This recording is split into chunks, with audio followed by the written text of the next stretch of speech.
one broken window turned a joyful concert into America's deadliest night.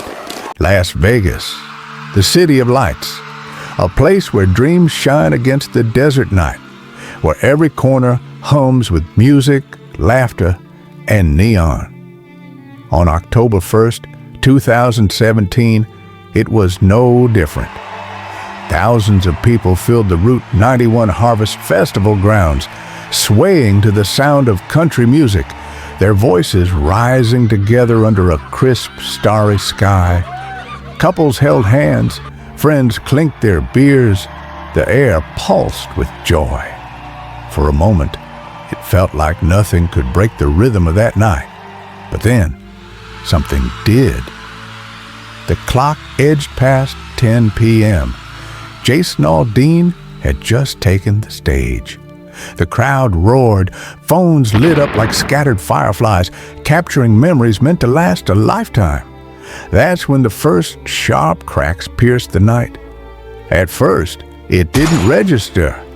People looked at each other puzzled, murmuring, "Fireworks?" It was Vegas, after all, where spectacle never sleeps. But the sound didn't fade.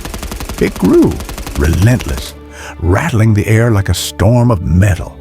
Confusion turned to dread. A man stumbled, clutching his chest. A woman dropped beside him, blood blooming across her dress. Screams cut through the music, jagged and raw. Fireworks don't leave wounds. This was something darker, something real. High above the festival, on the 32nd floor of the Mandalay Bay Hotel, a shattered window gaped like an open wound.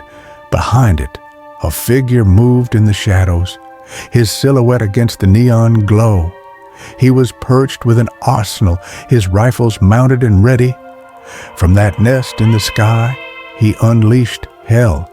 Bullets rained down like steel hail. The sound was deafening, echoing off the hotel walls, drowning out the music. The crowd erupted into chaos. Thousands scrambled, tripping over barricades, clawing through fences, dragging one another through dirt and glass. Some dropped flat, covering their heads, praying the storm would pass. Others ran blind, the only thought in their minds, survive. The gunfire came in bursts, long mechanical roars that ripped the night apart. Each pause was a cruel tease of silence, a chance for people to hope it was over before another volley shattered that illusion. Every second stretched like an eternity. On the ground, horror mixed with heroism. Strangers shielded strangers, pulling the wounded into makeshift cover behind cars and food stands. Pickup trucks became ambulances, speeding away loaded with the bleeding and the broken.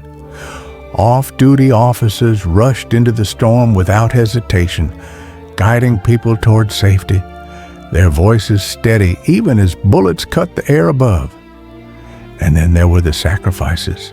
Sonny Melton, a young man, threw himself over his wife, shielding her with his body. He never got back up. Dozens of untold acts of courage unfolded that night, moments of selflessness in the face of terror. Still, the shooter's position made him almost untouchable.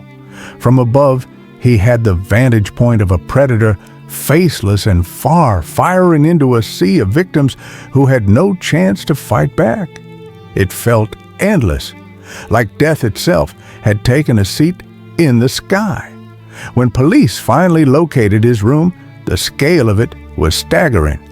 Dozens of weapons, thousands of rounds, meticulous planning. It wasn't chaos for him, it was preparation. But by the time officers breached the door, the shooter was already gone, his life ended by his own hand, leaving behind only silence and devastation. On the ground, that silence was heavy. The music stage was deserted, instruments abandoned mid-song, chairs, purses, and shoes littered the dirt, reminders of people who had fled or fallen. Pools of blood marked the earth. In every direction, the wounded cried out, and the living searched for their friends, their family, their loved ones. By the time it was over, 58 lives were gone. Hundreds more were wounded, and thousands left scarred in ways that words could never capture. The Route 91 Harvest Festival would never be remembered for music again. It became synonymous with horror. Across the country, television screens glowed with the breaking news. Las Vegas Massacre blazed across every headline. Viewers sat frozen in their living rooms, unable to comprehend how one man in one hotel room could cause so much devastation.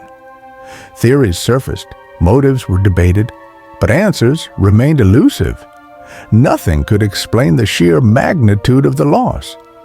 For survivors, life was split into two timelines, before the shooting and after. Some couldn't walk into crowds again. Some jumped at every loud sound. Many carried invisible wounds far heavier than the ones bullets left behind. Families clung to photos, the last text messages, the last voicemail, saved on a phone. A mother whispered into her daughter's empty room. A husband replayed the last song he heard with his wife alive. Las Vegas, the city that never sleeps, fell into mourning. Candlelight vigils lit the desert night. Strangers left flowers, teddy bears, handwritten notes outside the concert grounds. The names of the victims were read aloud, one by one, as tears streamed silently down the faces of those who gathered. Yet, amidst the grief, resilience rose. The city lit its landmarks in somber tribute.